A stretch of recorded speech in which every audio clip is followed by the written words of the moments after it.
hampir seluruh ruang kelas itu panas. Ini perspektif daerah tentang bagi hasil, otonomi dan lain-lain, mempertanyakan. Tapi kan teman-teman lihat pemateri dari Lemhanas ini semua tenang-tenang saja. Ini yang nggak bisa pakai Zoom gitu loh, nggak bisa pakai Zoom. Ini teman-teman lihat perdebatannya seperti apa. Ada kekayaan perspektif Nusantara yang dirasakan oleh seluruh kepala daerah. Titik tekankan adalah terhadap isu-isu yang kaitannya dengan wawasan kebangsaan, geopolitik, dan juga ketahanan nasional dan kepentingan nasional. Maka isu yang diangkat adalah terkait dengan misalnya bagaimana kondisi geopolitik mempengaruhi terhadap kebijakan ekonomi di masing-masing daerah.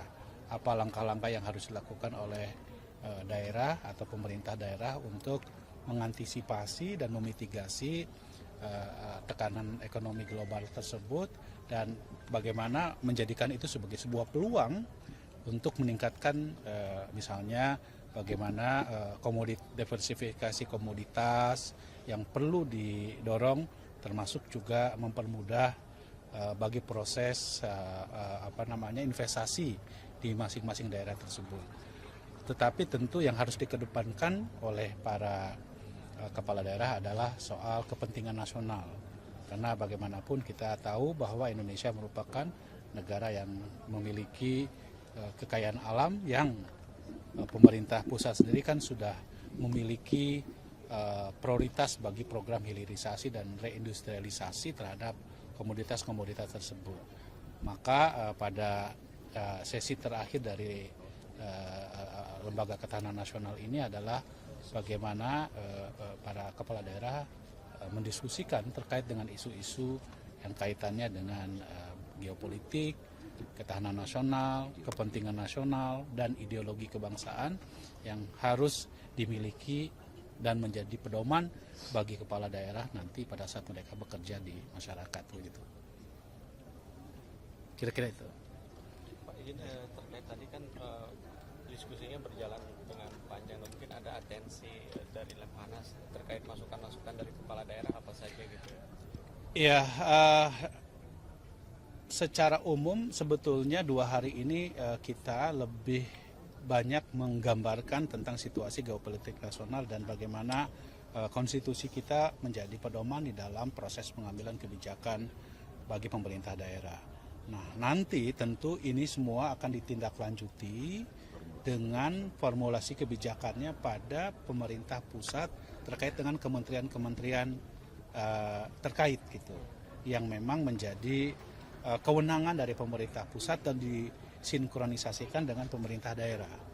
Jadi kerangka umum dari kepentingan nasional di mana kami mendorong agar para kepala daerah memiliki karakter negarawan tersebut. Kemudian nanti bagaimana pelaksanaan teknokratisnya itu nanti akan dibahas bersama dengan para menteri-menteri terkait ya, yang akan berlangsung selama 5 hari ke depan gitu kira-kira. Ya, jadi apabila ada kritik katanya retret itu satu arah, sentralisasi. Nah, ini teman-teman bisa lihat sendiri. Ini hampir seluruh ruang kelas itu panas. Ini perspektif daerah tentang bagi hasil, otonomi dan lain-lain, mempertanyakan.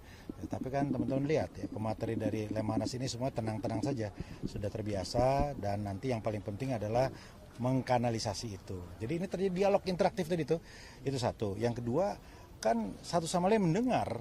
Orang Jawa mendengar perspektif Sumatera, orang Kalimantan mendengar perspektif Indonesia Timur gitu. Ini yang nggak bisa pakai Zoom gitu loh, nggak bisa pakai Zoom. Ini teman-teman lihat perdebatannya seperti apa. Ada kekayaan perspektif Nusantara yang dirasakan oleh seluruh kepala daerah. Gitu.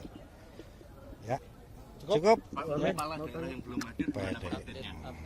Pak, di Senin apakah penyidik datang? Jadi ya kami merasakan antusiasme yang ada di sini juga dirasakan oleh teman-teman yang ada di luar. Nah, karena itu sepertinya ada kemungkinan dalam waktu yang tidak terlalu lama ada juga yang kemudian bergabung. Itu mengenai waktunya kapan, siapa saja, mari kita tunggu, mari teman-teman ikuti aja ya, dan jangan Standby di Akmil ini untuk akan banyak hal-hal yang menarik gitu ya. Perwakilan yang tidak hadir kemarin kan sempat bicara. Ya nggak apa-apa ya, karena kita melihat ini kan sesi menteri mulai malam ini dan besok gitu ya. Yang nggak hadir ini kehilangan sesi Lemhanas ya, tapi kita berharap ya, yang akan bergabung ini masih akan mendapatkan banyak sekali perspektif kaya dari seluruh Menko dan menteri-menteri terkait yang akan menyampaikan poin-poin tentang Asta Cita.